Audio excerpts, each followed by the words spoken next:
we have started training for IAS preliminary examinations. We got some fantastic team, and it will be over a period of 9 months happening at MMA Management Center. You also get the membership of MMA.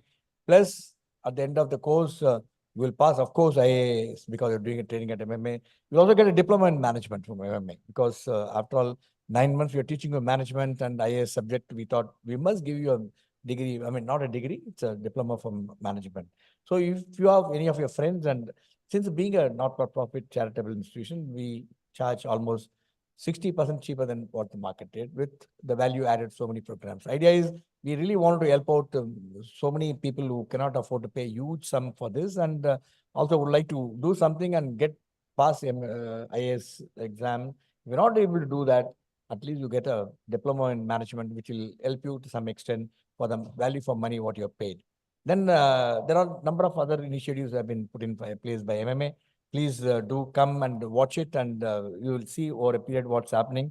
Next event is happening on 23rd of May. Read and grow. What got you here won't get you there. This again, we have got an outstanding panel.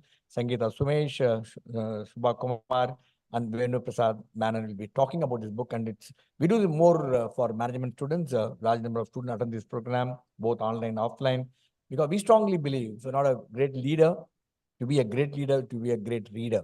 So please make sure you attend and also come and use your library. We got some phenomenal books lined up in the library, including ebooks, plus 1.25 million research papers are there, thousands of plus videos are there. Please come, it's all meant for your use. Then we also have on the 5th of June, we'll be celebrating the World Earth Day. We'll be talking on the subject, fighting desertification and building resilience. We have an outstanding panel to come and speak because the subject which very, very important for each one of us, what we leave it behind for our future generations is very important. Earth is very important. And so many mind-blowing data, you will get it. Then you will know that how much we are misusing. Then on 7th of June, again, interesting event, Embrace the Future, the Soft Science of Business Transformation. We got, again, outstanding panel, Mr. R. Sheshai, Chairman, Asian Paint Limited, Mr. R. Gopalakrishnan, former corporate advisor and former executive director of Tata Sons. And also we have Arish Bhattacharya, author, management consultant, teacher, and former senior vice president, Unilever. So really outstandingly listen to the people. You'll really, it'll be a great opportunity for you to come and interact. All these events, what I'm telling is all happening in person. And on 17th June, we're also having an excellent insights on navigating change, emerging trends in real estate regulations and its impact on the industry. So I see a lot of changes happening in real estate industry, valuation, guidelines value, joint development, not joint development, how to develop yourself, how to connect with various RERA. We're trying to get some head of RERA with then outstanding speakers, including from Sharadul Amach and Arti, and a panel of speakers will come because it's always good to know what's happening in real estate industry. Even if you don't want to build the industry, you get to know so that you share this information with your colleagues and friends. Plus, you also know how to maintain the property what already you have actually. If you're giving it for rent, you should also find a way and means you get the house what you're getting for rent back actually. Many a time you don't get it back, but better to keep the provisions are so wonderful nowadays. Modified rules. If you do it properly, you will get the house back. I know MR is laughing at it, but it's true. You proper talk about it, resistance, I think you can get your house back. The rules are quite clear nowadays. You do the registration, there are procedure. They'll come and tell you. I think we urge upon you to do that. Then on 5th of July, our flagship event, MMA Award for Managerial Excellence and 68th Annual General Meeting. We showcase what we have done over the year. We've done fairly well. 14 times we won the award, and many more for financial performance have been very well. And we got two outstanding speaker. Chief guest is Narendran, Managing Director of Tata Steel is going to be the chief guest. Then we also have Josh is going to be talking to us, keynote address. Again, it's a great event. Look forward to seeing you. This is what happening now. Coming to today's event, electoral reforms, Bane or Boon. This is a subject I don't want to talk to you. You all in the midst of election. So many news we hear. So many news come in the newspaper. So many news in the WhatsApp. So many things. We don't know what to believe, what not to believe. But we got an outstanding panel today to talk to us what exactly the people who have done quite a bit of work on this line. Ladies and gentlemen, put your hand together to welcome the distinguished, very high-profile panel for this evening. Mr. C.S. Krishnamurthy, former Chief Election Commissioner of India, Professor Dr. Trilochan Sastry, former Dean of Indian Institute of Management, Bangalore, Chairman of Association of Democratic Reforms, and Mr. M.R. Venkatesh, Advocate, Supreme Court of India, and also we have Mr. Satyamurthy, Convener of Pulse Matter. I request the dignitaries, please take your place on the dais, sir. I also welcome Trilochan Sastry, who joined us online from Bangalore.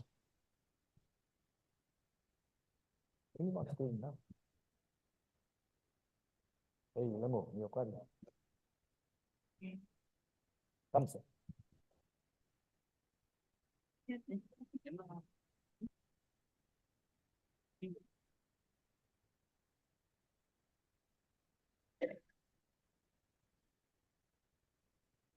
My proud privilege to welcome all the viewers watching the program live from all the channels. And today onwards, we are trying a new experiment. We are trying because we want to really showcase how many people are really watching it online live.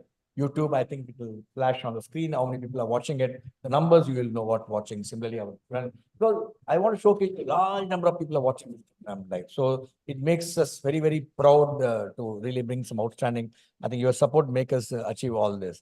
And also, viewers watching the program live from all over the world. And as usual, if you have any questions, the numbers flash on the screen. Please send all your questions, and the speakers, including Dr. Trilochan Sastry, has kindly agreed to respond to all your questions this evening. And only I request you keep the question relevant to the theme what you are going to be discussing. And the format of the program this evening, we'll request Mr. Dr. Professor Trilochan Sastry to share his insight for 20-25 minutes, followed by Mr. Krishnamurthy will share his insight, then followed by Venkatesh. Then we'll have a Q&A. As usual, if you have any questions, question slips and pen are available. And please write your question, give it to us. Due to the time, we want to manage time. That's the reason we insist on question slips. And I found where you can do only 2 questions in 5 minutes, we could do almost 4 to 5 questions because there's no people taking onto the mic. It takes a lot of time. Now, Satyamurthy is our partner for this event. The policy matter is always you work together. We do a lot of great events. Satyamurthy is a seasoned policy analyst and political commentator. He specializes in Indian southern neighbors, particularly Maldives, Sri Lanka, and he's also former ORF. And he'll be delivering the opening remarks. And I also acknowledge the presence of Mr. Mali, President of MMA, and a warm welcome to you, sir. And Mr. Rajaram IAS, who is also judge of Lokayukta, well-wisher of MMA, Mr. Sundaram, and many more well-wishers are here. Once again, warm welcome to each one of you, all the guests. I now request Satyamurthy to give the opening remarks. You want to sit there and do it?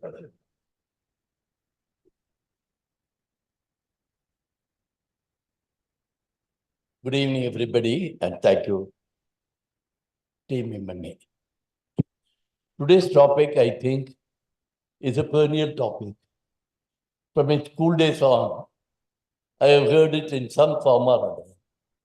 If you look at even our constitutional scheme of elections, that by itself was some kind of an electoral reform. But I started hearing about in specific terms during the emergency. I do not know how many of you have heard about first 42nd Amendment draft and the second Constitutional Amendment draft. Both of them did not carry the name of the author or whoever was circulating. There was an indication for a presidential form of government at that time. But when it was introduced in Parliament and otherwise, it was not there. Then, as some of you may again recall, in the late 90s, again, the government of the time flew a kite on presidential form. It took different turns because of different reasons. Because the ruling party of the time lost elections in the Hindi belt, which it thought it could sweep. It did not happen. So that's a different thing altogether. But electoral reforms proper, as we know now and accept now, again happened in that decade. In the sense, in the implementation of the existing norms, rules, with that, without the support of the Supreme Court, etc. From then on, we have been having some kind of a steady progress in the implementation of electoral laws and rules. But reforms or electoral reforms are something slightly more than that and exactly maybe even different from that. What are they? For instance, today, we have this one nation, one poll initiative of this government. Is it right, good, bad, ugly, or whatever. For a nation like India, that's a federal state. Is it implementable, enforceable? Should it be at that cost? From panchayat election up to the presidential poll or parliamentary polls at least, should we have a formulation? For instance, as Vijay Kumar said, I study Sri Lanka also. Sri Lanka, there is already a situation where political parties are saying whoever wins the presidential election sees parliamentary election. Because there is a direct presidential election as in the US. So they said, we don't want that. In this time, they have the presidential election later this year. And so some of the political parties supporting the government want parliamentary election early. Right? Wherever presidential elections are there in our neighborhood, particularly, I mean, for instance, in Maldives first, the president came. He swept the parliamentary poll also. So, whether it is good, bad, we have to decide. We are going to discuss it today. Then, what are the other forms of electoral reforms issues that are on the table? I, for one, strongly feel, request my panelists to address one issue. The kind of implementation of the rules as we have now, is it good for democracy or not? I, for one, feel this reducing the days for campaigning, reducing the daily hours for campaigning has only contributed or led to the dictatorship of party leaderships, personality cult more than earlier, and the symbols. See, Tamil Nadu, for instance, we had the Lok Sabha election, campaigning day was just 19 days. Right? So whichever party, the candidate just doesn't have. It is utterly ridiculous to imagine a candidate to go across a constituency of 6 assembly segments with about 15 to 20 lakh voters and at least show his face to 20-25% of the. We are not living in a society of the 80s or 90s. Today, in every village, every town, every household, both men and women, everyone is out of the house during working hours. Both men and women are working, all children, including the poorest of the poor family, they are going to school, colleges. Whom does that candidate come and look up? And by 10 p.m., they are back at home, say around 6, 7 p.m. By 10 p.m., the cabinet has to close. Two, this, which means, and the party decides only at the last minute. Which means, whichever party, the leader's name sells or doesn't sell, the party symbol alone is known to the voter. Just I want you to think, I don't want you to answer. How many of you know who is your MLA? Who is your MP? MP may be Madras City voters who may know, all of us addressed in this room. I don't think many of us know who is our MLA. Not for any fault of his, because we voted for a party, voted for a symbol, not for a candidate. In such a situation, what about independents? Do they even stand a present chance of getting to know? Yes, there are independents who are contesting for a totally different unethical reasons, maybe. But honest candidates, even those unethical candidates, have a right to be seen and heard by the voter. So apart from the whatever, we haven't restricted the agenda for the individual speaker, they can speak whatever they have in mind. But I would also be happy if some of you at least can address this kind of queries. How this system has been working in the last 25 that is constantly under review and constantly being mentioned. Thank you. Thank you, Satyamurthy, you for setting the context. Before I call upon the distinguished speakers, let me briefly introduce our distinguished speakers for this evening. C.S. Krishnamurthy, the former Chief Election Commissioner of India, is renowned overseeing 2004 Lok Sabha elections. He began his career in government and rising to the service as a Secretary to the Government of India, Secretary to the Department of Company Affairs. Krishnamurthy contributes include establishment of Investors Education and Protection Fund, and he is also served as an IMF advisor and conducted elections for the Board of Control of Cricket India, which must have been a quite interesting event. And post-retirement, he remains active as a board member for various organizations, NGOs, a number of things. Very warm welcome to you, Mr. Krishnamurthy. It's a pleasure to have you with us. Let me also welcome Professor Trilochan Sastry, former Dean, Indian Institute of Management, Bangalore, and Chairman of Association of Department of Democratic Reform. He joined us online from Bangalore and Democratic Reform and Right to Information. He's also very key figure in Right to Information campaign with a diverse academic background, including, excuse me, PhD, MIT, USA, expertise span, supply chain management, social entrepreneurship, and good governance, recognized for his civil society. Has received awards like CNN IBN Indian of the Year, Distinguished Alumni Award, IT. Very warm welcome to you, Mr. Trilochan sir.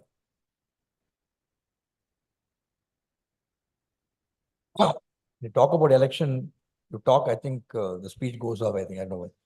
Mr. M.R. Venkatesh, advisor, Supreme Court of India. Mr. M.R., very, very popularly known. Many people watched him in television. Advocate at Supreme Court of India, specializes in criminal and financial law, particularly anti-money laundering regulations. As a designated partner of Agastya Legal LLP, he leads litigation and advisory services on various acts, including PMLA, Prevention of Corruption Act, and Income Tax Act. With a background of chartered accountancy and PhD in economics, he is visiting faculty of numerous institutions and an author of several books on economics, legal. Additionally, he is also a prominent panelist of national television, respected columnist in the Indian media. Ladies and gentlemen, what a high panel we have today, and welcome. Now I request Mr. Professor Trilochan Sastry to share his insight. Can you have the PPT also? Thank you, Group Captain. Can you hear us? Can you hear me? Am I audible? You can hear me, okay.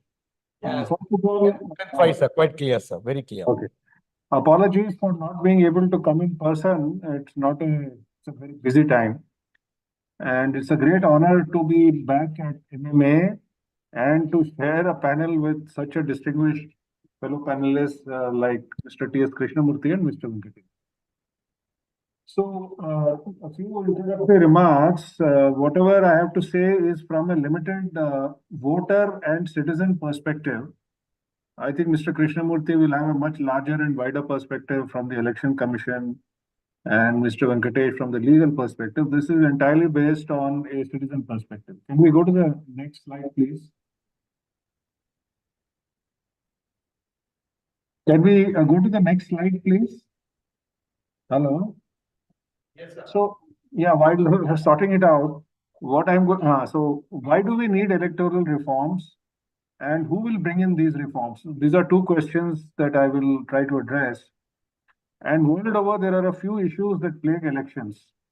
Mr. Satyamurthy flagged some very meta questions like what kind of a system, presidential system, etc. If time permits during Q&A, we'll address that. But right now, operational details. Overuse of money. I think people don't understand that money not only is important, but it vitiates democracy.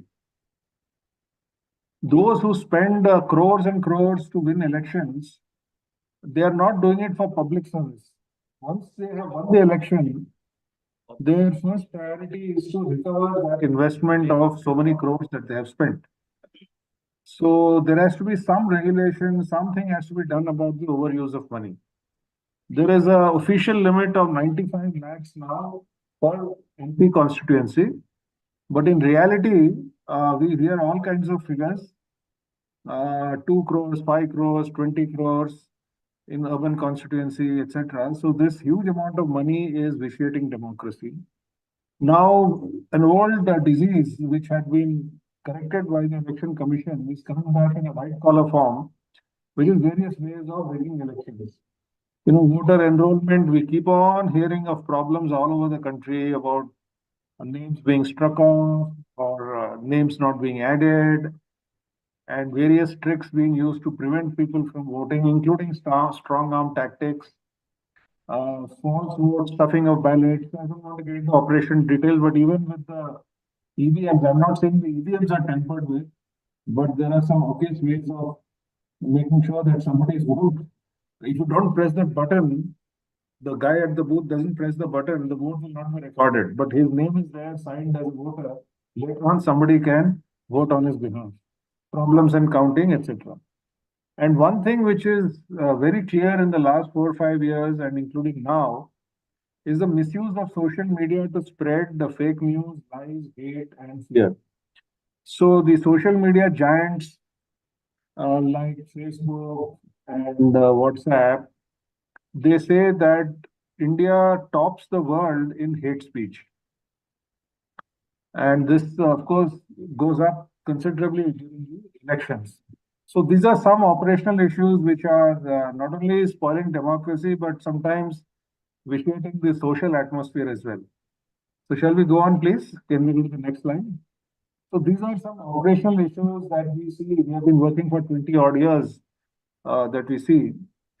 Now, India, according to various estimates, we can dispute those estimates, spent more money in the Lok Sabha 2019 elections than the US presidential elections.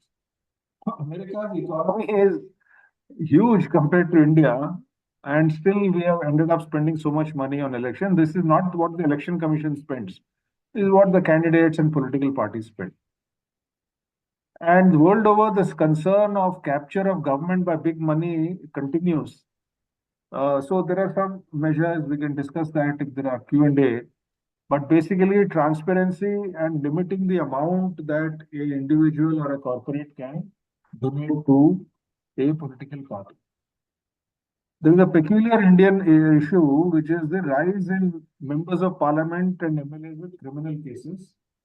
And in India, it is identity-based politics, caste, religion, language, and region-based identity politics, which the political leaders use, unfortunately, use and overuse during elections, further seeming to divide the society.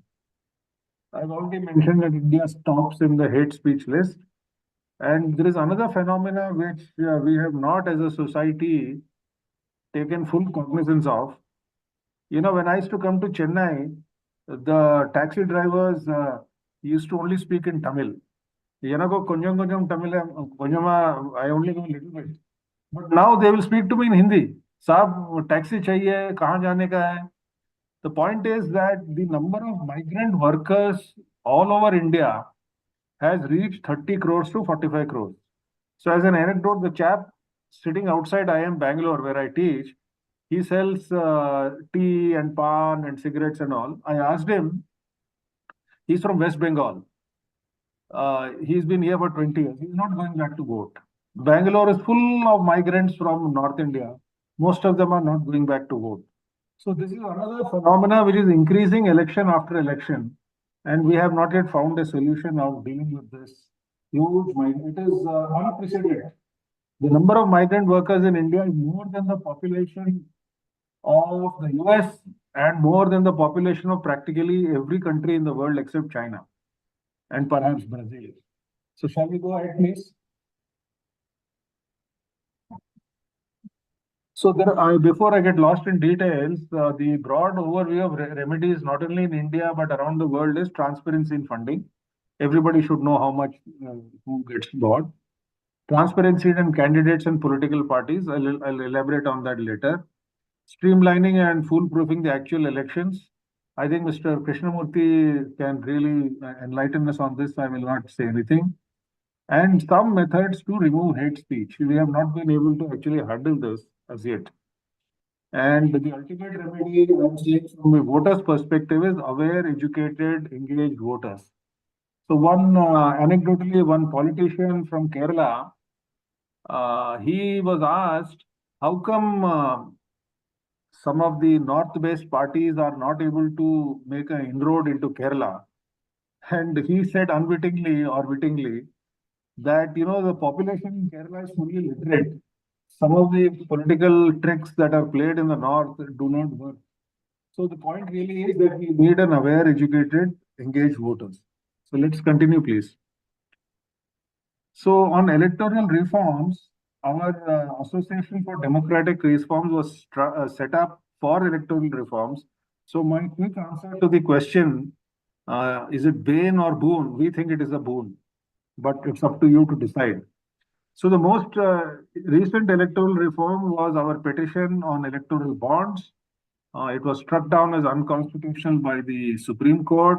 Not only the Finance Act, but 4 subsidiary acts amendments were struck down. The Companies Act amendment was struck down. The RBI Act amendment was struck down. The amendment to the Representation of People Act was struck down, and the amendment to the Income Tax Act was struck down. So there is a long list of reforms. So this is just an example of a citizen or a civil society-led reform, which is the most dramatic in recent terms. So I'm going to run through over the next 5-10 minutes a long list of citizen-led reforms. The Election Commission will enlighten us on what they have done. So back in 2002 and 3, we had filed a petition in the Supreme Court asking that candidates must declare their financial and criminal records and make it mandatory. So after a long story, we won that case. The Supreme Court upheld it and made it a fundamental right of all of us sitting and and participating in this, and the whole citizens of all the citizens of the country. They said that when we exercise our vote, earlier we used to exercise vote by dropping a piece of paper, now I push a button.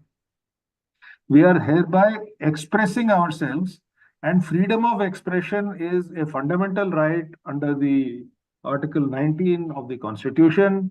And to properly exercise that fundamental right, the background information of candidates, financial and criminal and educational records should be made available. And in the 2003 State Election Commission conference, they decided to extend this to local body. Just for information, some people may not know,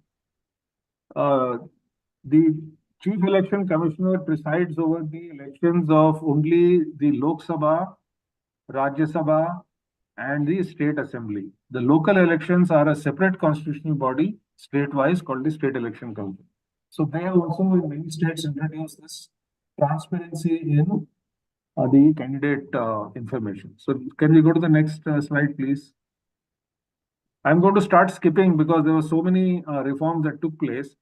A bill on electoral expenses was introduced, and the Election Commission further asked candidates to file expenses every 3 days during the campaign. See, the problem is bribing of voters, giving gifts, all sorts of things are taking place, and there is a close competition between the southern states, and perhaps Tamil Nadu wins hands down sometimes in terms of the money being distributed to voters, which is against the Representation of People Act. And it is actually a corrupt practice. So let me, in 2008, we again obtained a landmark ruling that the income tax returns of political parties would be made public. Many of you would be amazed to know, all of you are businessmen, you are from the Class Management Association. Each company has to have an internal auditor and external auditor, follow the best accounting practices, and make their balance sheets and audited statements publicly available, if it's a public listed company. Otherwise, it has to make it available to the income tax authorities and other regulatory authorities. The political parties, on the other hand, were not even auditing their statements. They were not using the latest information. Their accounts were in a mess. And we asked the CIC that it should be made public. And they were not willing to make their electoral funding or political party funding public. So this was a landmark ruling that we got back in 2008. All other countries had it, but we did not have it. All other countries mean so-called leading democracies in Europe and America. Can we go to the next slide, please? So as a result of all our work, we saw that the criminalization came down, but now we are back to square one and worse. So in 2008, the number of people with serious offenses came down. In Rajasthan, Karnataka, Rajasthan, Chhattisgarh, Madhya Pradesh, Delhi, Mizoram, the number of people with criminal cases had actually come down. By serious, IPC is the Indian Penal Code. By serious IPC count, we mean those cases which on conviction would lead to incarceration or jail sentence of 5 years or more, we count as serious cases. That also decreased temporarily. And then two major parties, the Congress and the BJP, they called for a consensus on barring candidates with criminal background. So shall we go ahead? So there were some marginal improvements. Yeah, let's go to the next slide, please. The Prime Minister then asked for the cabinet to disclose their asset details and avoid dealing with government property.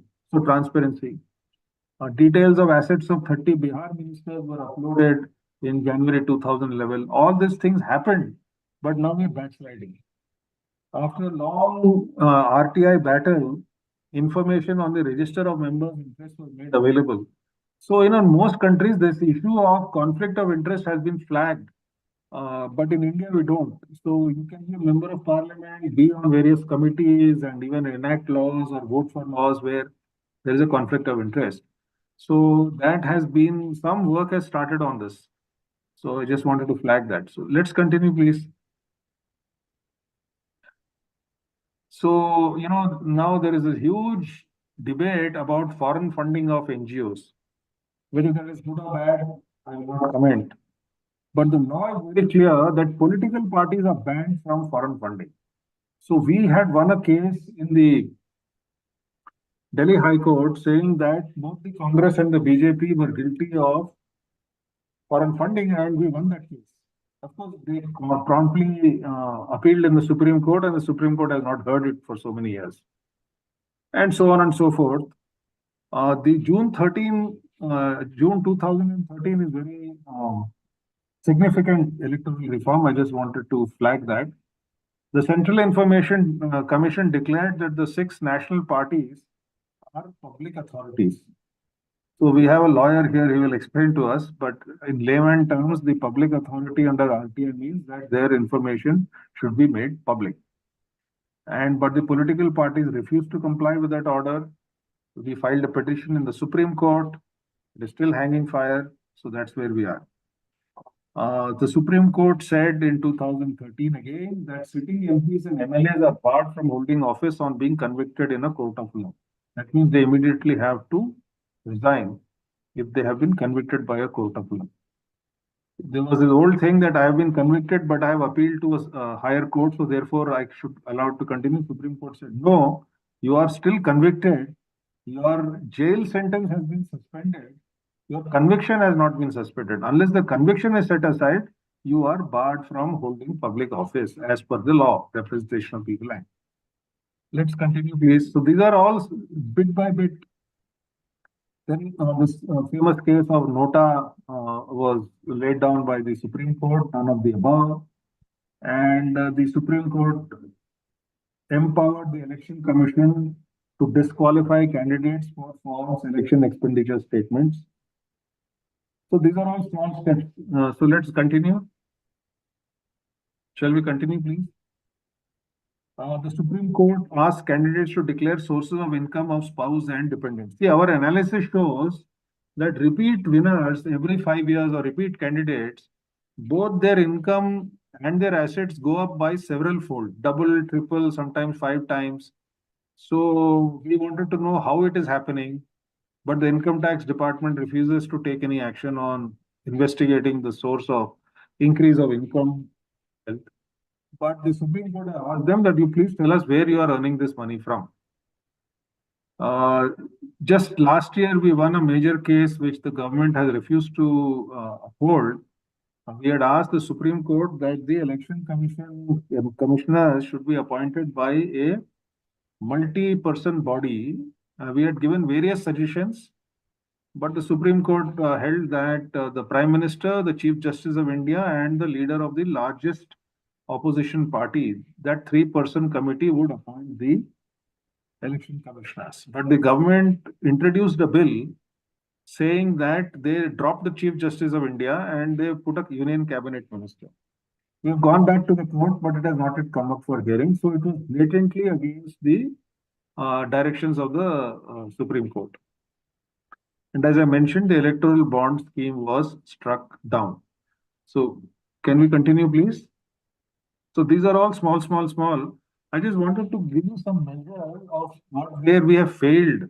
I take responsibility from ADR side that we have failed, but as a society also.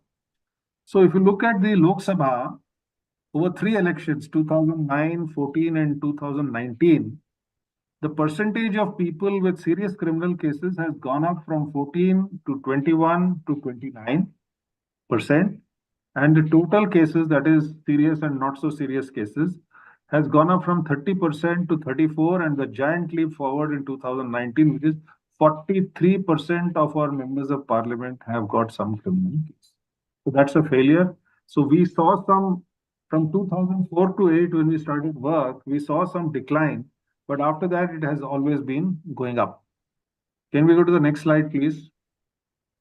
This is another case which is pending in the Supreme Court. What about the cabinet? So we do analysis for state cabinets, national cabinet, etc. This is the central government union cabinet of India, the most powerful body, political body in the country. This is what it shows, that 17% of them had criminal cases in 2017, serious criminal cases, and in 2019 it has gone up to 29. So today we have the privilege of having a Lok Sabha with 43% criminal cases, 29% serious cases, and a union cabinet which at the time of swearing in, the cabinet reshuffles we have not followed, or I don't have the data with me readily, 29% with serious criminal cases and 39% with total cases. So the simple question is, how do we expect good governance or anything? It's all dependent on one charismatic leader or the other. But underneath that, this is the situation. And we have failed to address this adequately. We have gone to the court, several people have gone to the court, but the court has refused to budge and give any directions on this. Shall we continue, please? Yeah, so that is that. I will just close with a couple of comments based on Mr. Satyamurthy's opening remarks. You see, several commissions in India have gone into this issue of what is the right electoral system in India. We have a British type first past the post parliamentary system with indirect election of CM and the Prime Minister. In the US, you have the presidential system. In Europe, you have the proportional representative system. In France, you have a system where you have to get at least 50% of the vote cast to be a people's representative. If you don't get those 50%, there's a runoff election between the top two. So the Law Commission headed by Justice Jeevan Reddy, and much later the Working Committee to review the Constitution headed by Justice M.N. Venkatachalaya, former Chief Justice of India, and the Election Commission and yet another Law Commission, they have all gone into these questions. They have given wonderful suggestions, but no government for the last 25, 50 years has acted on it. So there is no lack of wisdom, there is no lack of study. Most eminent people have actually gone into these questions of what kind of a system we need and given recommendations. I think it's only public pressure that may help us. So most people agree that the current system is not working well and we may have to change it. So that's what I wanted to say, Mr. Satyamurthy, to your opening question. So I will stop here. If I have exceeded my time, my apologies, and thank you for your patience.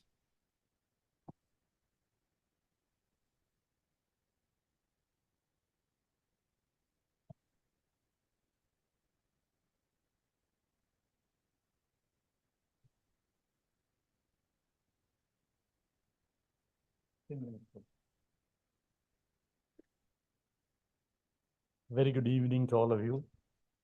I must thank Mr. Trilochan Sastry for his very exhaustive presentation of the electoral reforms, particularly the nature of reforms achieved through the Association for Democratic Reforms and the Supreme Court.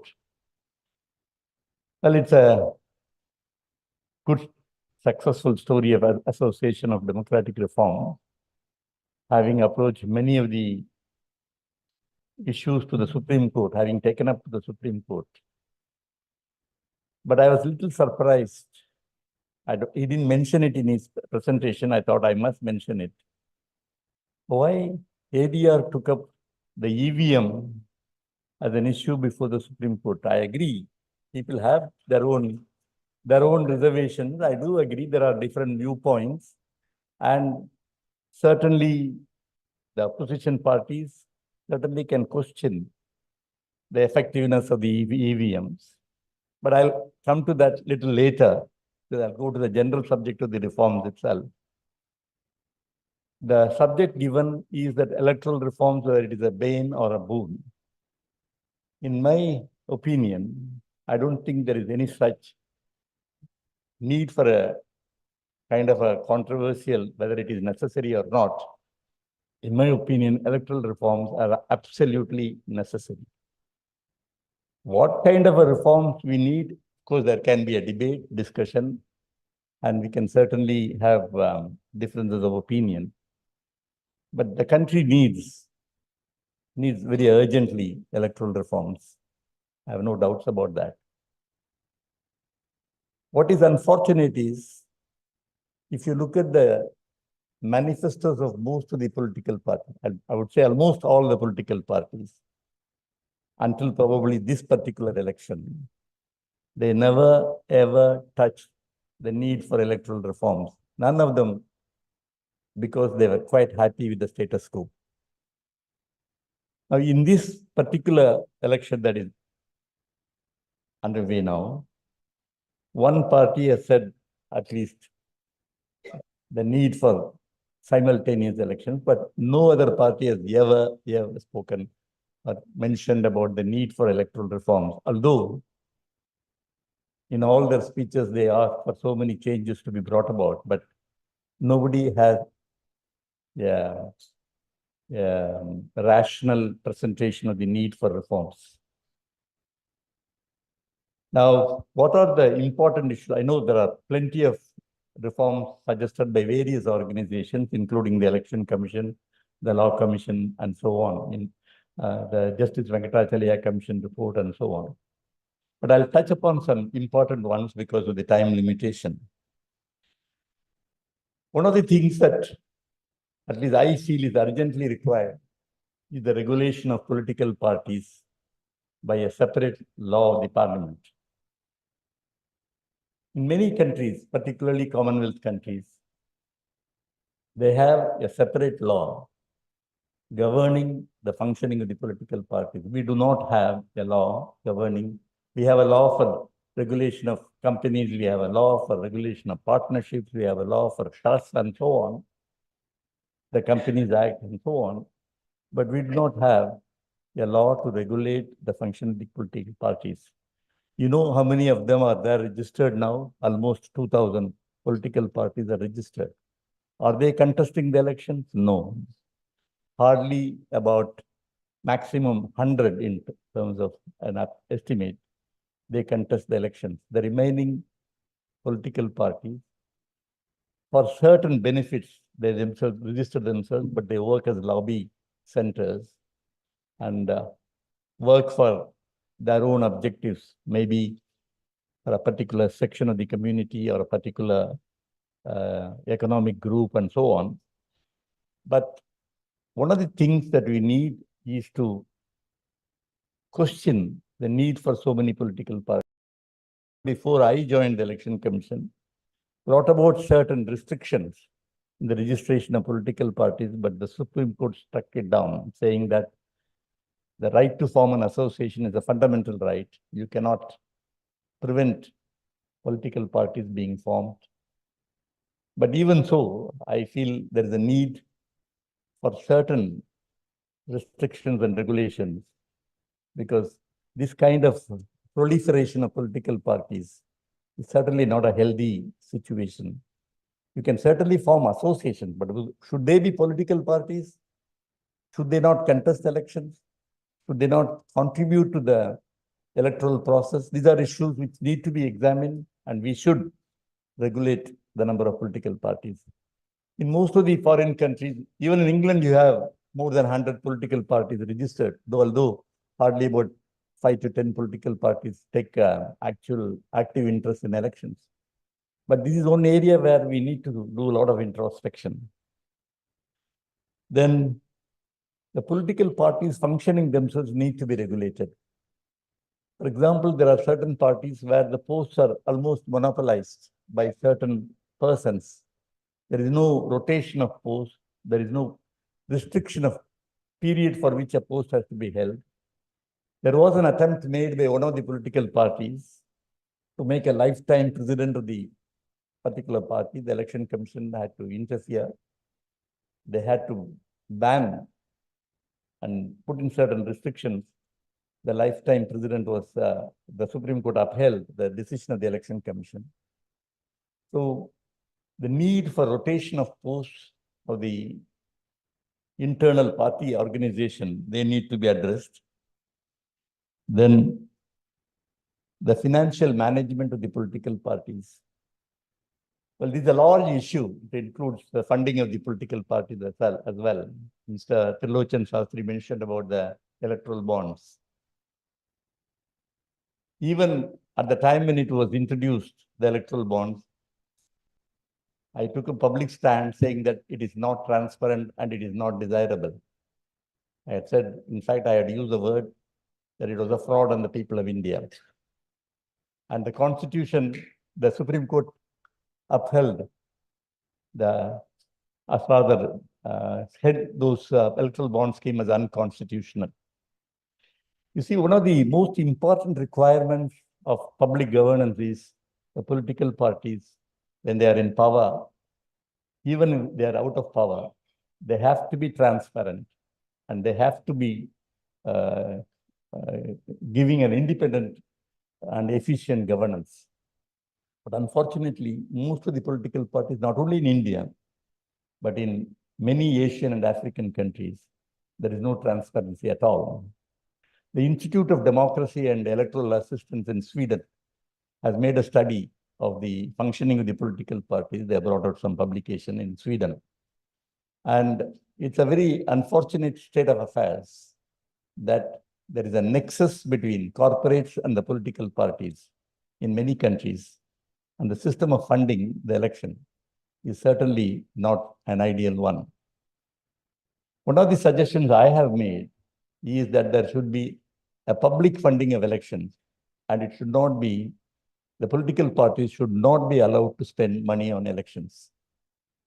There are countries where political parties are not allowed to accept donations. For example, in Canada, only the members of the party and the family members of the party, they could contribute to the funding of the elections, for funding of the party.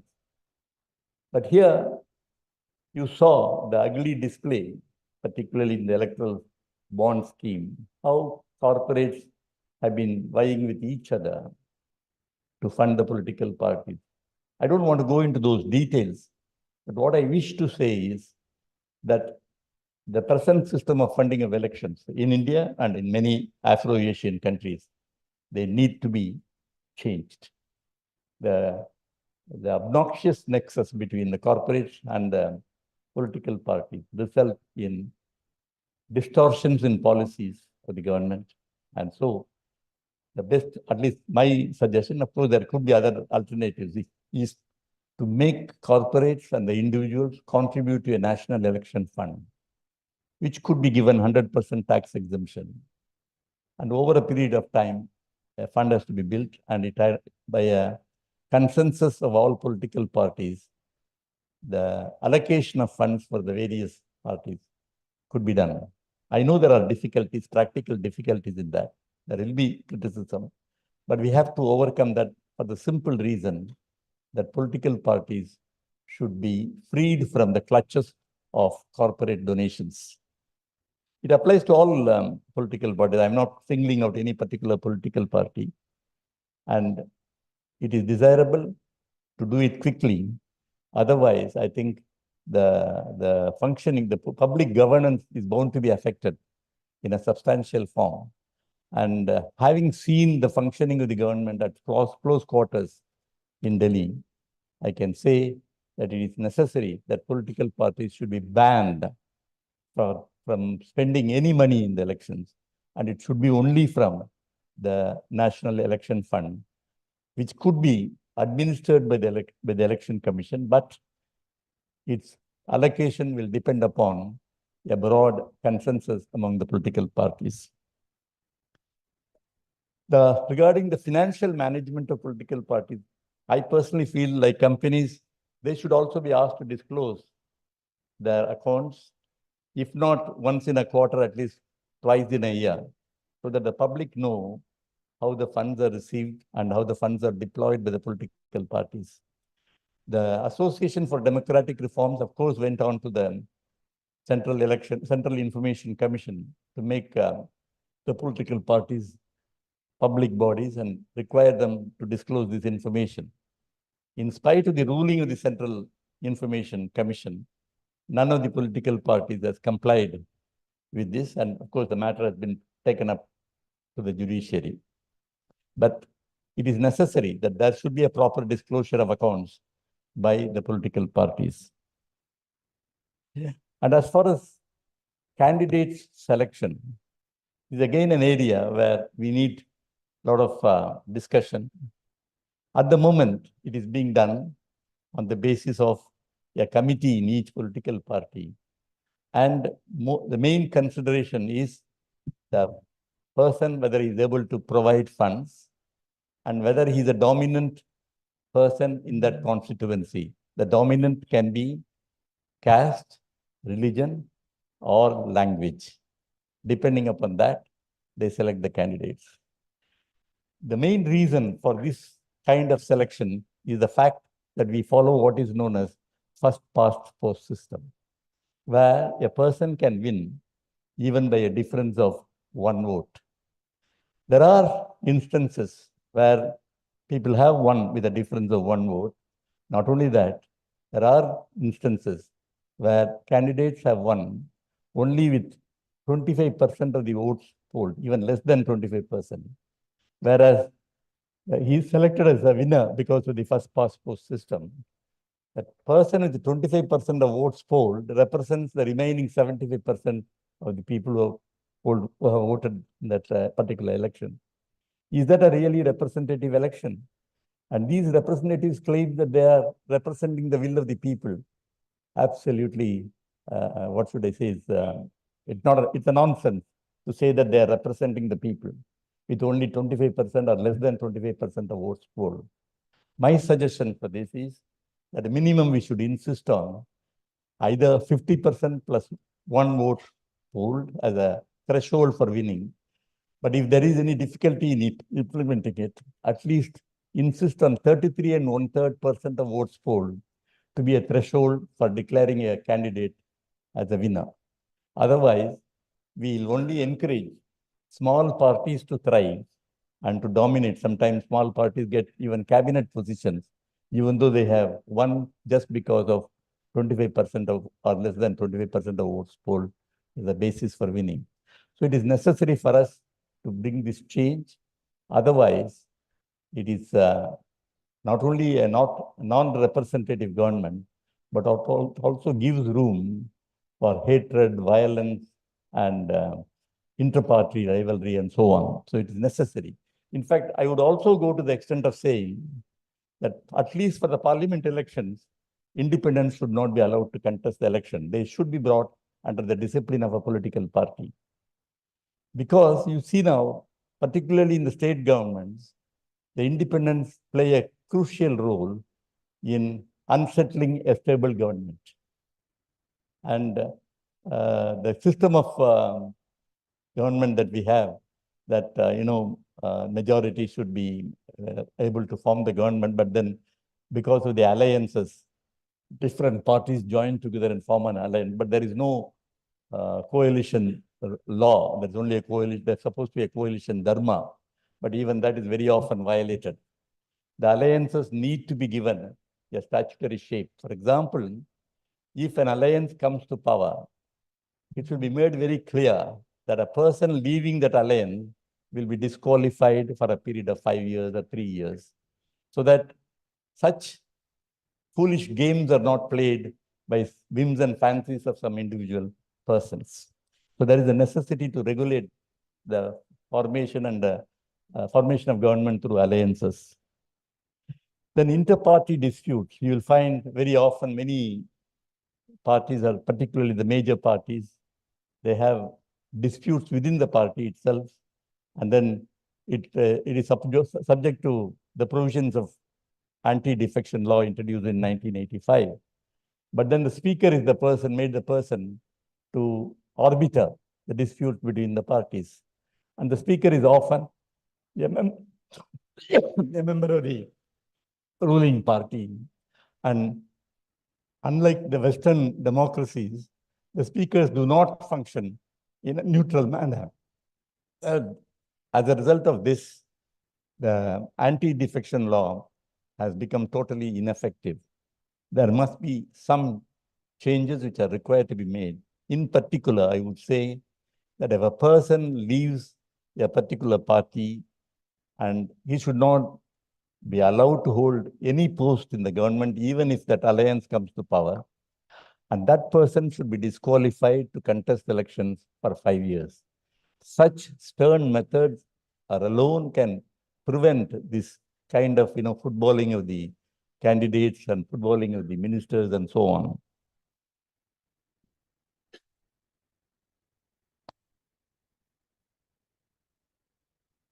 Then the other very important functioning of the political parties is providing freebies to the various voters. Here again, the matter went up to the Supreme Court. Unfortunately, Supreme Court did not give a firm decision. What they said was the Election Commission may have draft a suitable guideline in the matter of these providing freebies to the voters. My view is, if you are giving a freebie to a section of voters, not to a generality of the voters, that is nothing but corruption. And of course, we did argue. In fact, I did provide some points to Mr. Arvind Datar, who argued in the Supreme Court. But unfortunately, the Supreme Court did not give a direction, because the Election Commission doesn't have a statutory power to give such directions. And in my opinion, only public goods alone should be mentioned in the manifestos and promised, and they cannot provide freebies of the nature that is being provided. But if you really want to continue with that, at least some accountability should be there. And they must indicate how they will fund, whether they will resort to additional taxation, or whether they will give up some of the existing schemes. These are all necessary to be mentioned in the manifesto or in the offers of these freebies, so that the voter gets educated before he votes.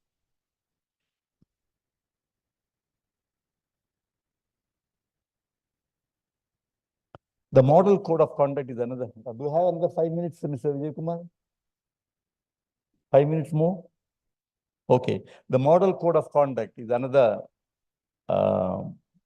area where we have to bring in some changes. I would have liked to go into these details. In fact, I remember in one case, the party president and a party candidate used the state helicopters.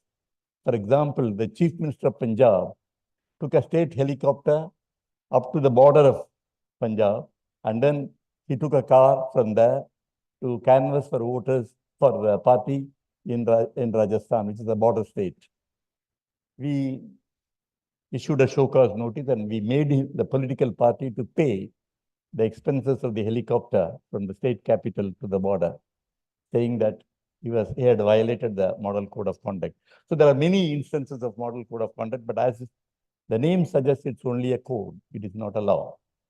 Here again, we have made, at least I have made some suggestions, that the Election Commission should have some statutory power to disqualify the voters or the candidates or even political parties if there are serious violations of model code of conduct.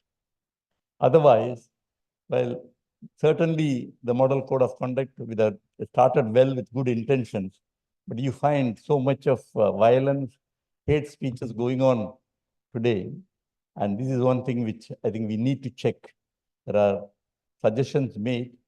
More than that, what is important is the political parties have to be brought into some kind of a discipline in this regard.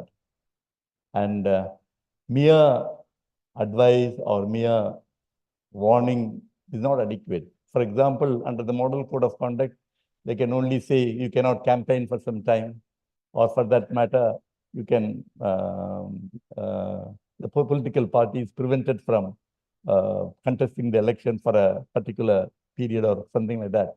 But there is no statutory basis for any action of the Election Commission. The another point, though I have a few more points,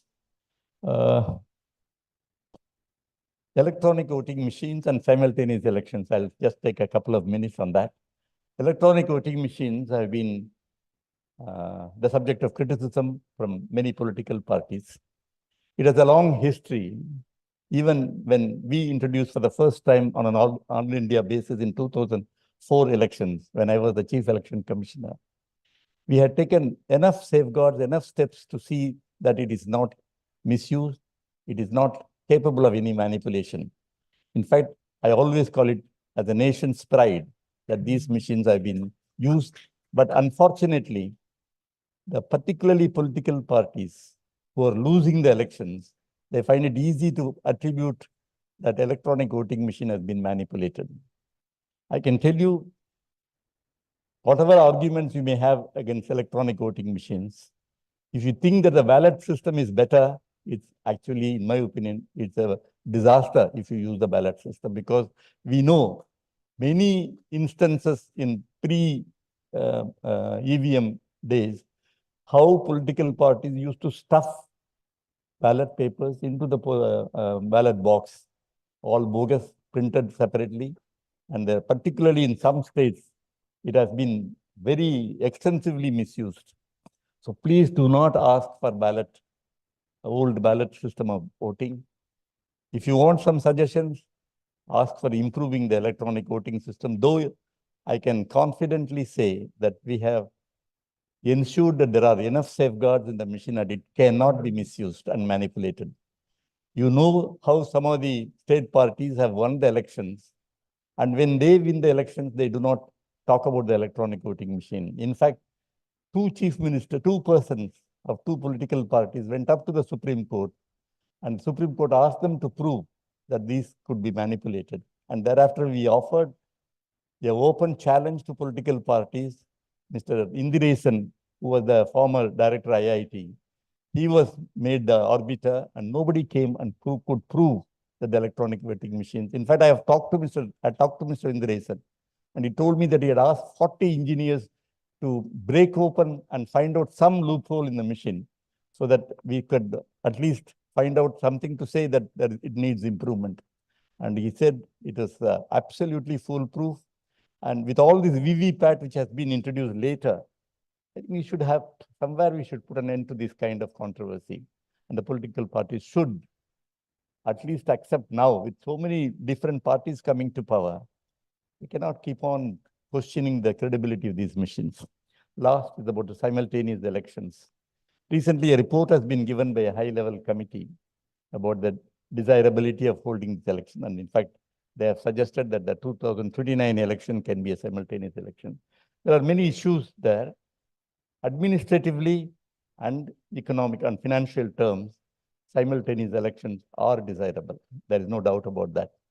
But constitutionally and legally, how much it can be sustained is an issue which, of course, the lawyers and the courts will decide. But one thing I thought I'll comment on the desirability of some changes in the recommendation made by the high-level committee.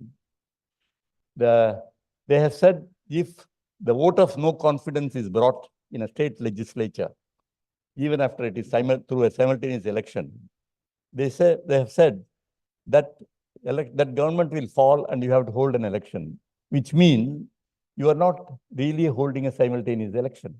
You are going to have elections 1 year before or 2 years before the due date, and you will find some elections, particularly with the kind of the moral standard of our politicians, you will find more elections taking place in various states. But there is one suggestion made by one of the members, Mr. Subhash Kashyap.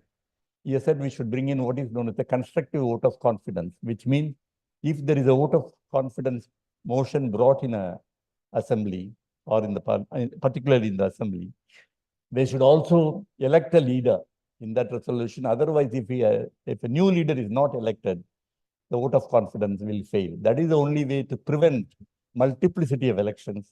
And if Mr. Subhash Kashyap's suggestion is accepted, probably the simultaneous elections can be held. But on the constitutional issues, of course, as I said, the courts will decide. They have said that this change can be brought about by a mere voting in the parliament and without consent of the political parties. But this is, of course, a big issue, and it is only the court will give the ultimate ruling. Though local government elections, there was a reference to it by Mr. Trilochan Sastry. Yes, I agree, there can be some kind of a standard and uniformity that can be brought about. But that would also require, though the high-level committee has recommended certain measures, I think it needs to be debated. It is desirable because we spend a lot of money and time for holding elections frequently. And much of the time is lost for proper governance. So it is probably some method has to be found within the existing recommendation so that all the local government elections are also held within a stipulated period and all elections are done simultaneously. But as I said, the legal and constitutional issues need to be sorted out. But as an administrator, I would say simultaneous election is good for the country. Thank you.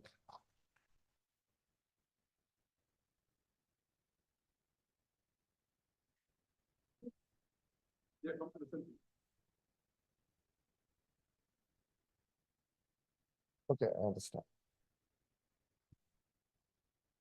Being in a self-imposed exile, it was a pleasant surprise that Mr. Satyamurthy called me and said we are hosting a seminar meeting on electoral reforms. My instant reaction was, sorry, sir, I'm not going to come. But probably he read my mind and he, without even waiting a breath, said Mr. Krishnamurthy will be here. So a fait accompli was presented to me. So I said readily, yes, if Mr. Krishnamurthy is here, at least to listen to him, I will be there. So very rarely we get the opportunity to listen to the sagacious wisdom and a man who has been at the helm of affairs. So thank you very much, Mr. Satyamurthy, MMA, for inviting me, and also, sir, to be sitting with you in the dais. It's a great honor and a pleasure. The word reforms is slightly a convoluted term, lends itself to multiple interpretations. And there is a presumption that we are deformed and we need to move to something better. Sometimes best is the enemy of the good. To move to a better position, we lose a good position.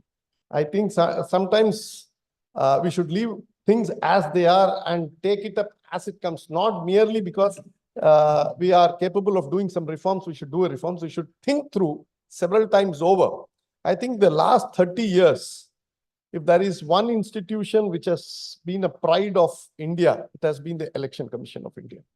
I think we have to salute to the silent warriors who have been carrying on this exercise. I think there are more than 1 million electoral booths. Think of 1 million calculators being purchased and finally finding 4 calculators not working and then saying that the Election Commission is a dysfunctional organization. So I think time has come for us also to say that Election Commission of India is the pride of India. But having said that, there are certain issues which I thought I will flag because after 2 stalwarts have spoken, they have made a lawyer speak much less. So you can understand how much they have spoken, how much valuable contributions they have made today. First thing I thought was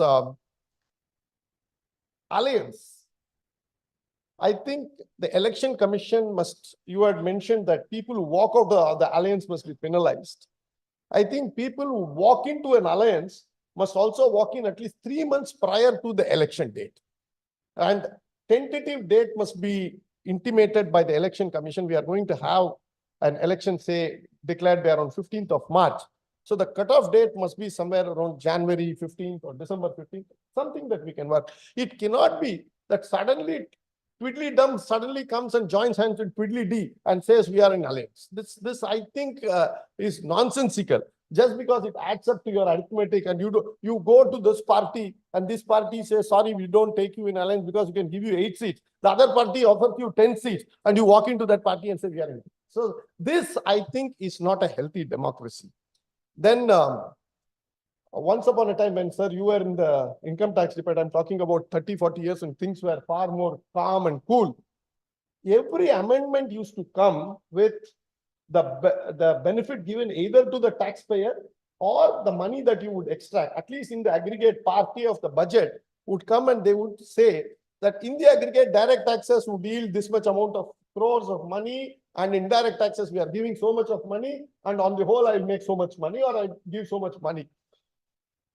I think we must ask every single manifesto with whenever they come with any scheme, that what is the cost that you think you will impose on the exchequer and what you think and how you think you are going to fund it. This is a very legitimate expectation that we must bring in. This is a basic electoral reform. You cannot simply say, I'm going to give 10,000 rupees per head to everybody and say that this is what there was one per year. I'm talking per month, sir, my ability, sir. So there was one Federal Reserve chairman called Ben Bernanke.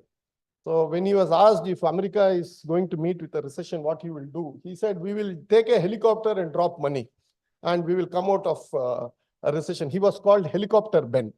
So we are having several helicopter Bens marketing the manifestos of various parties. Somewhere down the line, I thought this must be done. Mr. Satyamurthy talked about presidential form of election. Then I think Mr. Trilochan Sastry talked about hate speech. These are constitutional amendments. I don't think it's beyond the remit of election commission. We are talking only about election commission as to conduct election in a free and fair manner and draw a level playing field. Not only for intersect between the political parties, also between the voters and the political party. So I would rather say that larger issues like presidential form of election must be left to the constitutional amendment. I do not know whether the constitution lends for a presidential form of election because the basic structure, we have to go to the Keshavananda Bharati. I was just wondering whether we'll have to go a 13-bench judgment has to review Keshavananda Bharati, in which case we have to review the entire basic structure. So it's a long haul. I don't think so. That is going to happen in a jiffy. Sir, your suggestion that at least 33% voters must get a positive vote. I remember in a small column somewhere in 80s, at that time, 12.5% was the minimum to get back your deposit. Somebody voted only 11.5%, won the election. The question was whether the election commission has to give back the deposit or not. So that I faintly remember after you said this. But the question here is, sir, if I don't get 33%, there are 10, as you said, there are 2,000 political parties. Now, in a constituency, there may be 5 or 6 headed people who may get 10, 12%, and I may get 25%, I may be declared winner, as you said. Now, what happens if you declare that constituency as non-est, as the election result non-est? What happens next? Are we going to have another round of election? Already we are having 40, 50 days of election. And think of again going back in the month of July to vote another round just because 80 seats, election not declared. And so parliament, we do not know whether who is in a majority or not, who will form a government. So I think first past the post. Okay, so I'm glad you are having some answer. I don't have an answer. But I would also suggest national elections to the Lok Sabha must be restricted to at least not more than 20 parties who have got at least 5% vote.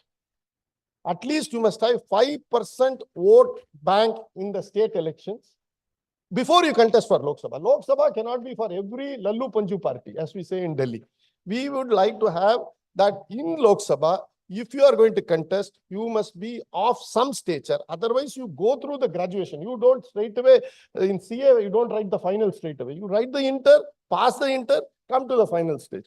Likewise, if you are going to contest, nobody is going to stop you. but prove your majority, at least get 5% of the votes or 3% of the votes. That can be a matter of debate, but the process has to start somewhere.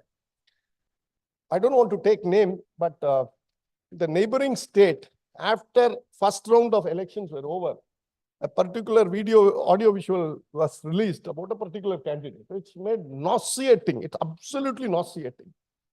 Now, that type of candidate get elected. Not even one victim has come forward for filing a complaint. Now, I'm not saying Election Commission must do a Tarzan-like act, but somewhere down the line, pre-screening of candidates must also happen in the moral turpitude area also. It is not merely that FIRs are filed, you get conviction stayed, but there are several other complaints also, which are not lending to your criminal law. And these are things that probably a sexual harassment case may be more dangerous to have an MP as a sexual predator rather than somebody who has a PMLA case. I would see whether you have some answer to that. Then two more points with which I will close. The 3-member election commission strangely comprises only of IAS officers. In the sense, I have nothing against IAS officers. You are not one among them. But generally, it brings no variety to the table. In the sense, it can be management expert, it can be judges, it can be social workers. It need not be people who are administratively qualified. It requires people of integrity. The people of integrity is more important than of any administrative quality. This is not to say that IAS officers are disadvantaged in terms of integrity. No, not at all. But to put all the eggs in the IAS, and this government has been very keen that in almost every single institution you see IAS officers occupying. I have my own reservations, a diversity of thought, cross-fertilization of ideas, vividity, extraordinary experiences from cross professional fields can be drawn. I don't know why only IAS officers. Then in this country, we also have to understand between freedom and control, generally the society leans towards freedom. We are not an extraordinarily free society like America. But at the same time, when push comes to a shove between freedom and control, we always believe that it has to be towards freedom. So we have to believe that sometimes in trying to pull the 3-meter cloth and try to stitch a 3-piece suit is impossible. We just allow things to drift. And we are a very, very talkative society. We are extraordinarily informative society. We pass information. It may not satisfy your taste. That's entirely a different thing. But we are a debating society. We debate. 400 channels are constantly debating every single move of every single politician. Sir, can you believe the type of scrutiny that every single politician undergoes? Today, if he scratches his nose, there is a meaning attributed. If he doesn't scratch his nose, there is a meaning attributed. So we are a very extensively debating society. Let it not be controlled only by the Election Commission. Let the pravaham happen. Let the flow of information go on, and society will find its own balance. Let us have a belief in the society, in the belief in the ability of the society to control certain things. Lastly, I want to put two things to you, sir, and probably you are the fittest person to answer this.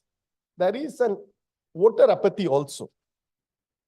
The voter apathy is basically because probably you see the same face for 20, 30 years. And you almost predict what these parties are going to say or these leaders are going to say. We are seeing even cities like Chennai, Bangalore having voting percentages of 50%, less than 50%. South Bombay this time had polled less than 45, I'm told. So it's voter apathy is absolutely palpable. I thought of two things that we must think about. One is to link Aadhaar card to the voter ID. This can be done and this must be done. This will weed out enormous amount of bogus Aadhaar card and bogus voters list also. I do not know why this is not happening. This is something that must happen in digital India.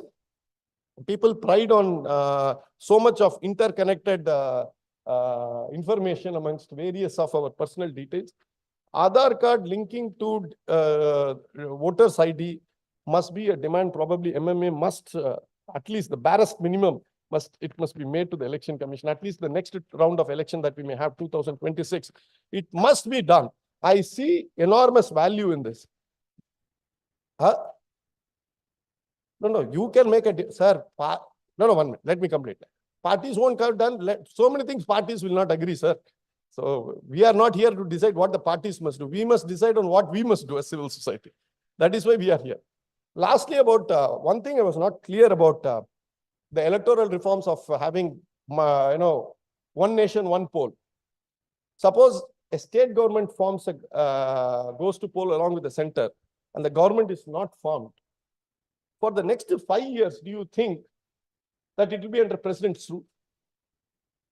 This requires a constitutional amendment. Even if it is done, I think it will have to survive the challenge of basic structure. Second, more dangerous, center nobody is able to form. We are today in a position of stable government. In 90s, we were not, when probably you were there. And at that time, there was always the risk of unstable government, or even parties coming together, forming some khichdi government. Supposing that they could not form, how would then the nation react when the other states, do you think that the states also have to go another round of poll because there was no government at the center? These two questions are not clear from the One Nation, One Poll Reform Committee. I will stop here, sir. If you can also answer, I have spoken mostly for the people there rather than my mind, and I will stop here and listen to you.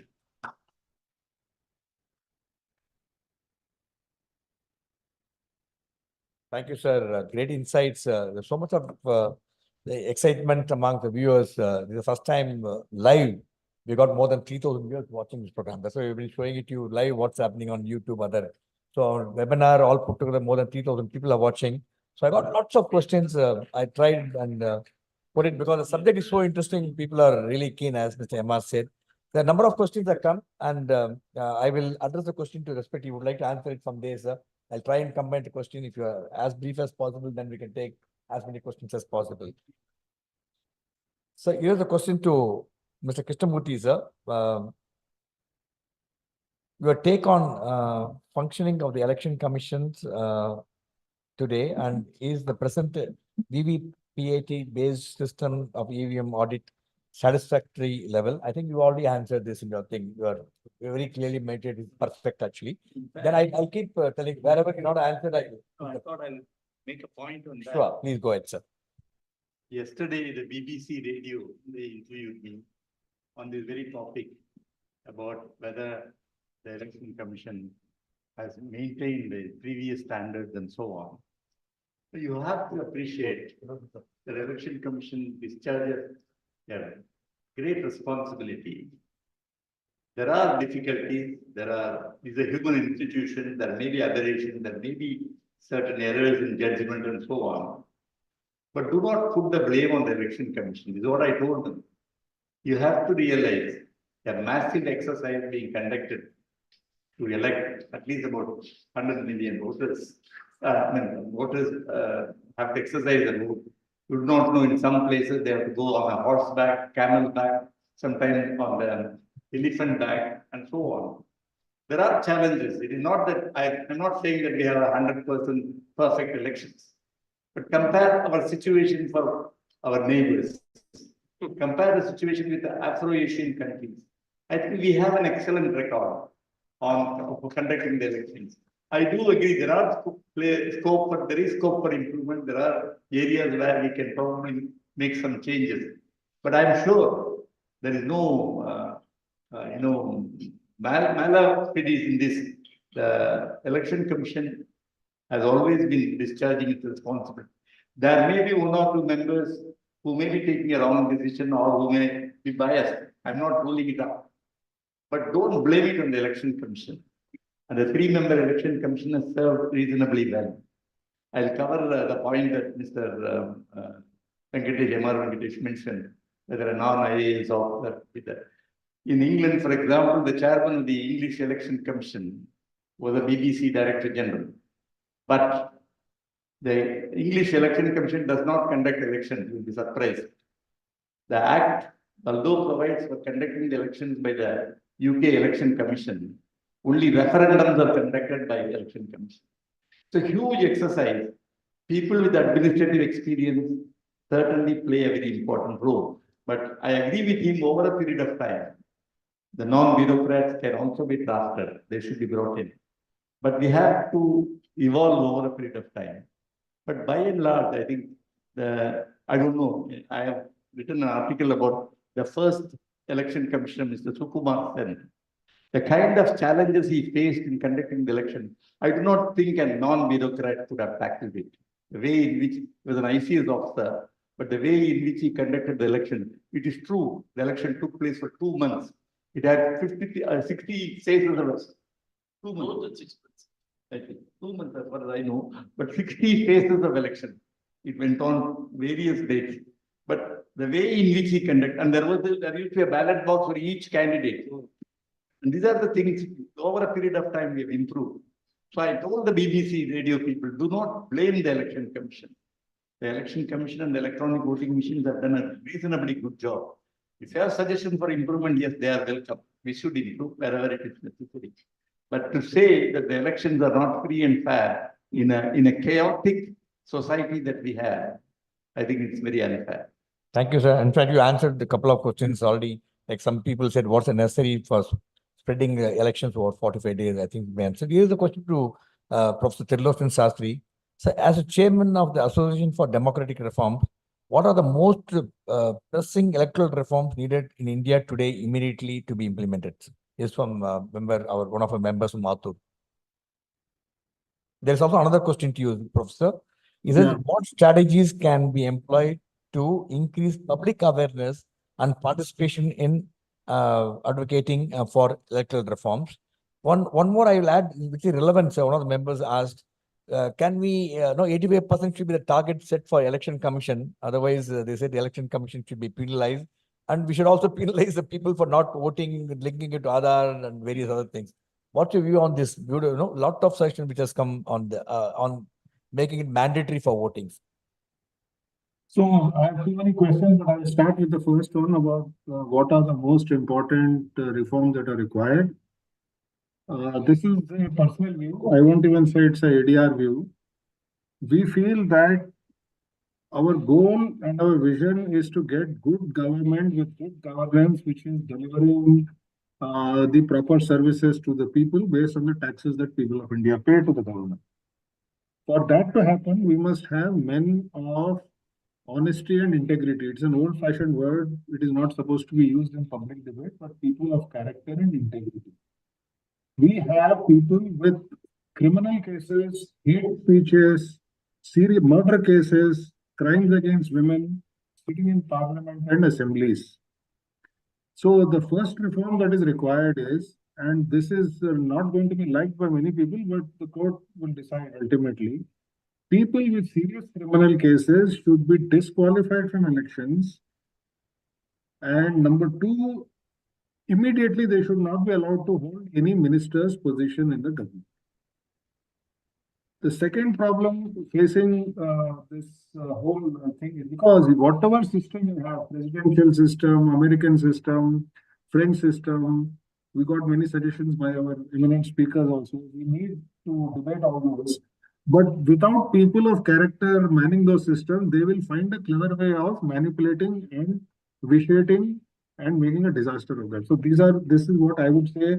We are still trying to sweep the floor and clean the room. We are not talking about building a grand Taj Mahal or some great temple there. We are still sweeping the floor. That's what I would say is the first thing that would require. Your second question, the third question I remember is about the linking Aadhaar card and all these things. Yes. I think it's a very contentious issue. For the record, which Mr. Krishnamurthy will disagree with, we had filed a petition which we just about lost, saying that the EVM system need not be replaced, but it should be strengthened, and we had given several suggestions on that, but the court did not accept our suggestions. And the second question in middle was an important question which I've forgotten. You had said that there was a second question somebody had asked. After the most important reforms, which I've said should be clearing the Is it what strategies can be employed to increase the Ah. public awareness and participation in advocating for electoral reforms? And he's also asked, as a chairman of the Association for Democratic Reform, what is the most pressing electoral reform which need to be done immediately, and where there should be some ways and means where the court takes of this very, very immediate as a important act and give the judgment on it? Yeah, we have tried everything. I've already told you that. If you are got a charge sheet against you, you will not get a job as a class 4 peon in a government office, but you can become a cabinet minister. So there is a problem there. We need to sort that out. And if you say that for let's leave that alone. And you're saying that what was the second question again, sir? You are repeating. What was the question that you had asked? Apart from most important reforms and the other one about linking the Aadhaar card, etc. There was another question. Another question is, you have to put a target to Election Commission, the 85% should vote. No. You have to about engaging the public. Actually, I personally from ADR side, we would like to thank the MMA. This is part of that process. I think in aware democracy is required. We have sometimes we take the Bhishma route. So Bhishma quoted Dharma when Draupadi was being disrobed. And that some people, elderly people and people of wisdom who are otherwise very honest, they feel that it is not my job to raise my voice and sully this thing. I think we need to move out of the Bhishma mode and move into the Krishna or Rama mode where you actually take action against people who are. So the leadership is missing. The youth are ready. The youth are actually getting misled by various politicians and hate speeches. But we have such a wealth of talented and wise people in this country, both from within the government and outside. We actually should form a association, a platform of all these elderly and wise people, and continuously seek their advice and ask them to speak to the youth and younger people of this country and raise their awareness. It's a long-term project, but it's a very important thing. Thank you, sir. And to start that immediately after elections. Thank you, sir. Many more So questions. I'm will come not back very to you. wise and not very old, but we will do Yes, that. we'll come back to you again, sir. A lot of questions for you. Since over 3,000 viewers are watching, a lot of questions today as a very, very special, very rarely we done. For elections, we do that. We are extending the Q&A session by another 10 minutes. But we'll try and accommodate as many questions as possible. It's an interesting question from one of the Sarvana Kumar who is here in the hall today. Interesting. Is it high time we go for online mobile voting from any part of the world, which two-factor OTP, Aadhaar and authentication? I mean, I will answer. Then you may have to provide a mobile phone to everybody because not that every Indian owns a mobile phone. Maybe anyone would like to add anything on this, Mark? No, it is just like this. We have still not settled the debate on electronic voting machine. Yes. We are already going to voting through electronic mechanisms. You think of the chaos that will happen. But incidentally, I can tell you, my faith in the electronic voting machine comes with a conversation I had with Mr. Krishnamurthy sir in the launch of the Madras airport. When I asked him a point blank question, sir, are they reliable? He said, take it from me, they are 100% reliable. I do not know whether you remember it, sir. It's depending it all the time. No, but this conversation you told me, but probably 20 years down the line, we can think about it.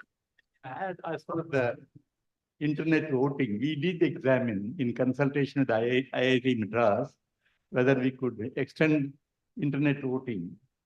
But the political parties had reservations because they said the privacy of the voting will be lost when you give the voting right. But I personally feel at least senior citizens, the disabled persons should be given the option to vote by internet voting. Including postal ballot. You can build certain safeguards so that they are not, forced to take certain decisions at home in favor of your person or in favor of your party. But a reasonable safeguard is good enough to introduce internet voting for all senior citizens, disabled persons, uniformed services people, etc. So that they're, yeah. Good, And sir. it will also lessen the load of the polling booths. Good, sir. Great. So there's another question addressed to you, sir. Can you please provide examples? Can you please provide examples of successful electoral reforms implemented in other countries that India could learn from? And Is there any successful reforms done by other countries which Yeah, India yeah. could learn? I have one suggestion. I have one suggestion which is being followed in New Zealand. You know, we have a lot of complaints about voter names missing. In New Zealand, they have got an excellent system, which I did consider introducing. Unfortunately, I didn't have the time to introduce. It says whoever comes to the polling booth saying that he is a voter in that constituency, you have a separate machine, allowed them to vote. When the election results are taken up, if the number of doubtful voters who have voted in the other machine, if it is less than the margin of difference between the winner and the loser, ignore them. But if the number of doubtful voters or voters who have claimed the rights to vote is more than the difference between the winner and the loser, go through all those votes and see whether they are genuine persons or not, and then use that. This is an excellent remedy, I thought, but I do agree in a country of our size, it's not going to be easy. Suppose, say, I think in one constituency, it is claimed, I don't know how far it is correct, I think they are examining it, 100,000 voters have been eliminated. Whether it is right or wrong, I don't know. But the point is, if you introduce these kind of reforms, there will be more credibility in the system. Yes, sir. It's a question addressed to Mr. Satyamurthy from Mr. Magalingam, is from the audience. He says, sir, every party candidate has 5 years to get himself known, not 19 days, you study only a day before the exam. What he meant is that the candidate who is contesting should continue to engage with his constituents all through the 5 years before he get elected, stand for the election.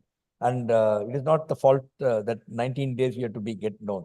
So, but many political parties only pick up the candidates who are very popular in the particular segment. This 19 days is applicable only to individuals. But you mentioned your thing. Yeah.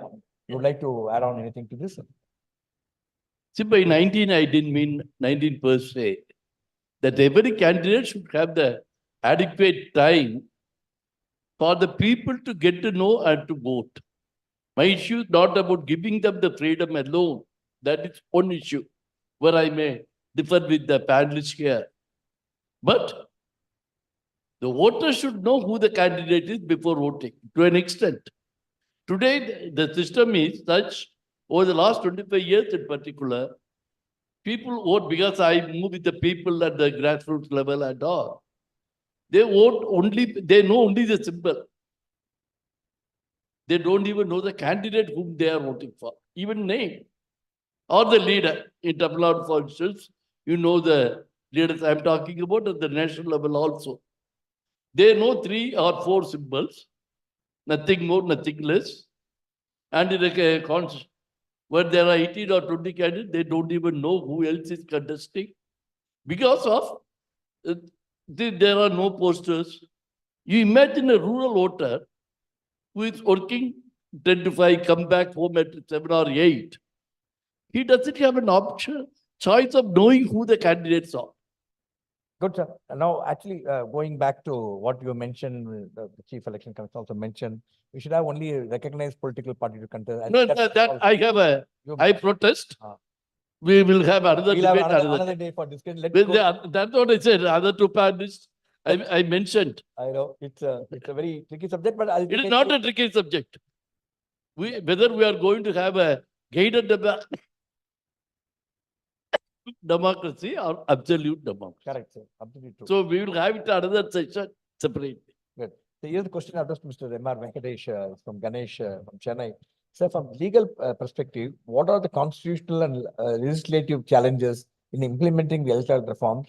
Do you think there should be a time-bound action put in the constitution for Supreme Court to act on this? Not only Supreme Court, every court to act on this and deliver the judgment, whatever relevant to the electoral reforms.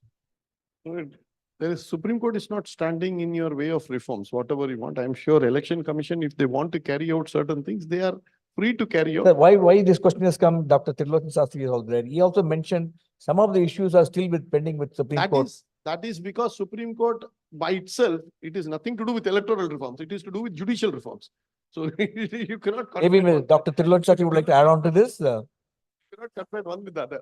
I appreciate the anguish of the questioner that why the Supreme Court is not acting. But constitutionally, the Supreme Court cannot legislate and carry out reforms single-handedly, and it should not. Supreme Court responds to petitions by whoever it is, and based on that, they examine the petition and the constitution and take a very nuanced view and a correct view mostly on what reforms are required. Now, if you say, I have my dream list of electoral reforms and the Supreme Court shall implement it within 1 year, I don't think it is feasible.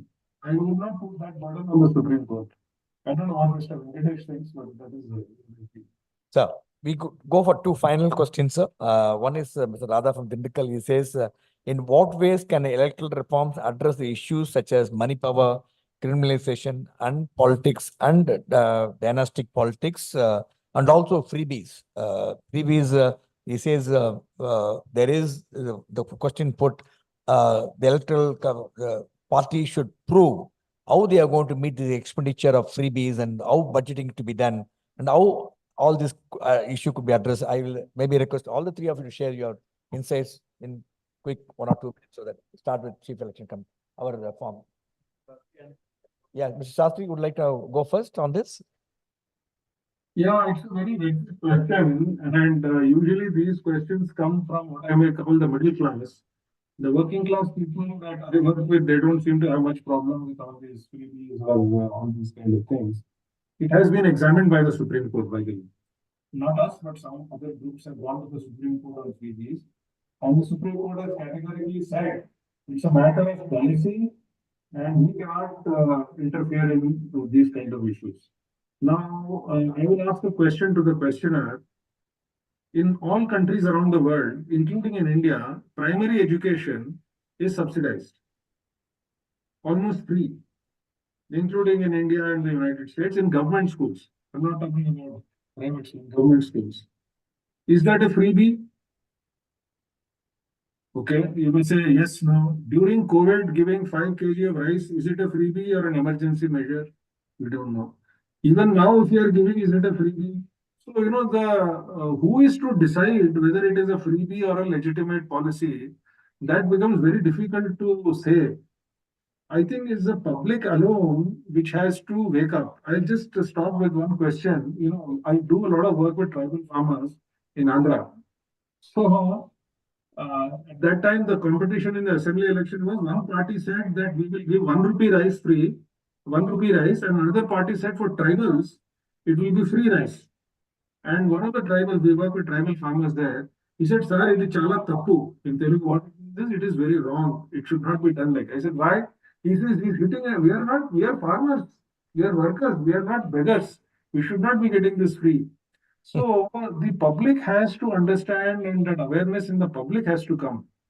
Only then these freebies will be under control. That's, you know, in Tamil Nadu you say, Sui Maryada and Kanniyam. My Tamil is not very good. Self-respect and dignity. No, but these are very powerful words. The whole Dravidian movement was based on these 2 words. That Rosham, that kind of self-respect and dignity of the people, people like us have to arouse so that they say, no, we are not beggars. That sort of a thing people have to start saying. It's a long haul, but it's worth doing. So I'll stop here. Mr. Krishnamurthy, would like to add on this? Freebies is a very serious issue. Add, we have been suggesting for a long time some legislative measure to prevent the heinous criminals from contesting the elections. This must be addressed. There is no doubt about it. The second point I want to mention, I think, arising out of what Mr. Venkatesh mentioned, there is an impression that the Election Commission has all the powers to conduct the elections free and fair. Please remember, we are guided mainly by the Constitution and the Representation of People's Act. Of course, there is a decision of the Supreme Court in Manoj Singh Gill versus Union of India, Election Commission, I think, or Union of India. It says that whenever there is a legislative vacuum, the Chief Election Commissioner cannot throw up his hands in despair and appeal to God. He has to take decisions which are fair, which are in spirit of the Constitution and the laws of the land. So there is a certain amount of discretion available, but in a place where there is a legislative vacuum.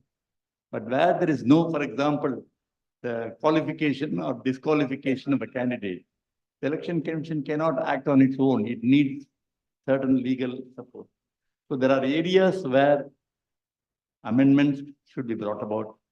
There are areas where constitutional amendments may be necessary, but at least 50 to 60% of the suggestions made by the Election Commission can be carried out by a simple amendment to the Representation of People's Act. Unfortunately, all the political parties, I emphasize all the political parties, have not taken seriously this possibility of amending, at least where there is general consensus, amend the Representation of People's Act. But there is no consensus, and I don't know whether the consensus will ever arise. But the ruling party with a majority can go ahead and implement some of these suggestions. Lovely, sir. A lot of questions have come, even some questions come, why this time the election commission not acted against certain complaints full by, they're all political, since the election is on, we are guided by the thing. One last question to Mr. MR. Maybe you would like to do that, even others would like to answer this question, will be more than happy. What are the potential drawbacks or unintended consequences of certain electoral reforms, and can they be mitigated? It's too philosophical and too- Unintended consequences of certain Sorry, electoral reforms. consequences of electoral reforms. The consequence of electoral reforms to be carried out. Yes. Certainly, it will improve the quality of democracy. There is no doubt about it at all. In fact, good reforms can bring rich dividends. Bad reform. The bad reforms, of course, I only hope Nobody Our- can. the only one which probably had a very unsatisfactory end is the electoral bond scheme. But most of the reforms, thanks to that Association for Democratic Reforms in the Supreme Court, most of the reforms have been very constructive and they have been useful. But there are still areas where even Election Commission as well as other law commission, etc., have suggested. I think the political parties should realize the urgency for these reforms. As I said at the beginning, reforms are necessary. They will improve the quality of democracy. Thank you. Thank you, sir. Ladies and gentlemen, big round of applause. And Dr. Trilochan Sastry, thank you for joining us. You are separated by distance. We got a special digital memento for you, sir. Can I have the digital memento of Professor Sastry? And next time when you come, we would like to, on your behalf, we'll be presenting to underprivileged children the books, because people like you come and speak in MMA. That's where I think we have over 3,000 plus viewers watching this program live on various channels of MMA. Thank you, Dr. Sastry. And next time we have to get you over to speak. I know your authority on Mahabharata and ancient wisdom. It will be a pleasure to have you and host you here. May I also request Satyamurthy and former Chief Election, Mr. Krishnamurthy and MR to step forward. And Sundaram, can you also join as member of Managing Committee? To present a memento, we'll give you only more book to read, sir.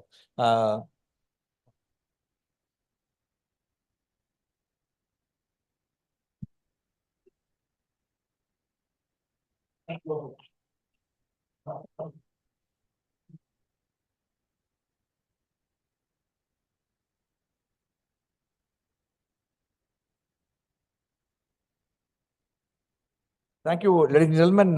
Till we meet again. Bye-bye. Good night. What proves today is if you have a good subject, large number of viewers watch the program. And thanks for your support. It's a privilege to have you with us today. Get back home safely. Good night.